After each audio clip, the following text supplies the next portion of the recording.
I became aware of If I Had Legs, I'd Kick You after its hype coming out of the film festivals, which occurred earlier in the year, like Sundance and Berlin. Then it went to play in the fall festivals with Telluride and TIFF, and the hype just carried on. So I had to check this out when it came to London. I'm also just a massive fan of Byrne. She's such a good actress. She's so versatile. So I was really excited to see what she could do with this role after hearing so much praise of her. I'm also aware this film released on October 10th in the US.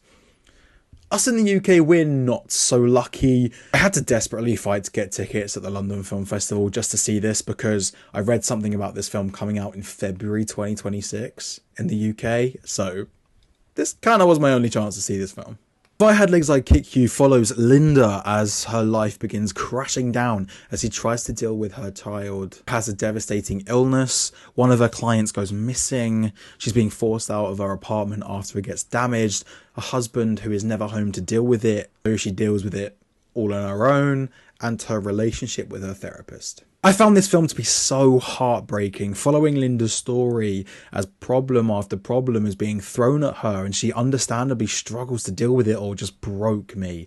Each problem isn't something that could be easily fixed either, like you can't fix it in a day. Like I said earlier, her child is battling an illness in which there are constant hospital visits and she can't really sleep in case something happens to her, or her apartment gets a huge hole in the ceiling due to a burst pipe and there's so much water damage. One of her clients runs off and goes missing. Her relationship with her therapist is a struggling and complex one.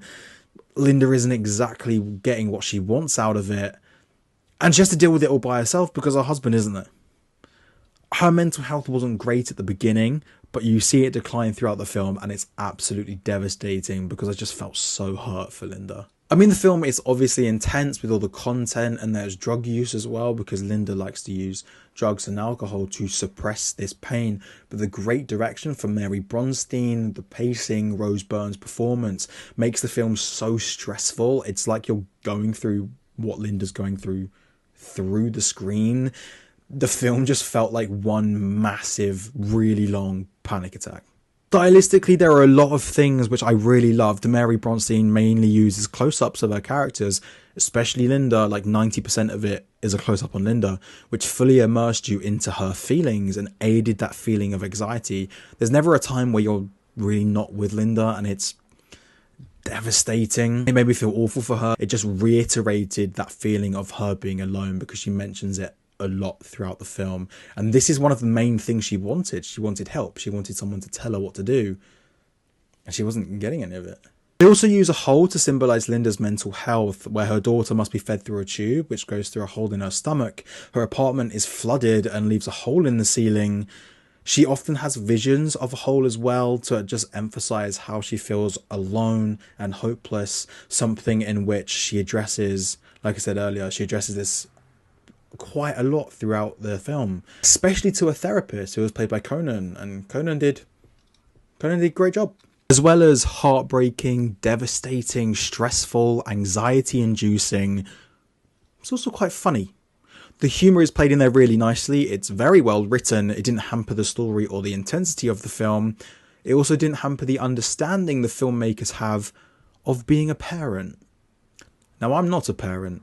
I don't understand, but I know how difficult it can be, and it feels like they got what it can be like being a parent down. So hopefully parents who do wish to watch this film can appreciate that.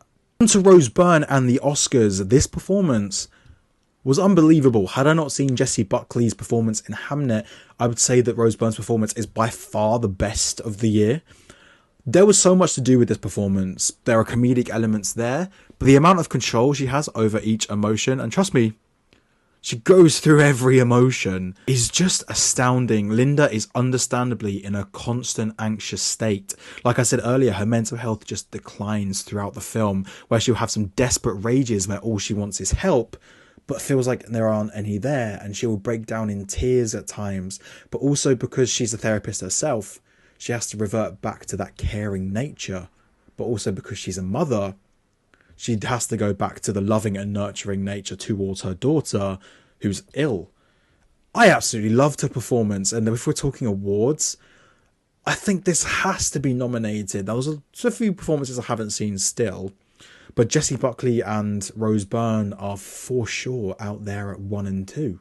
Not in that order. I haven't figured out who's in 1 or 2 yet. I just really hope the Academy agrees and nominate Rose Byrne. She's unreal. The amount of feelings I had leaving this film were just immense. And know this film will be on my mind for a long, long time to come, along with Rose Byrne's performance as well, and will be up there as not just one of the best films of the festival for me, but one of the best films of the year. So I give If I Had Legs I'd Kick You 4.5 stars, closer to a 5 than a 4. If you enjoyed the review, please like and subscribe onto the channel and the socials. It would be much appreciated. And if you've seen the film, did you enjoy it? If you haven't, are you looking forward to it? And I'll see you in the next.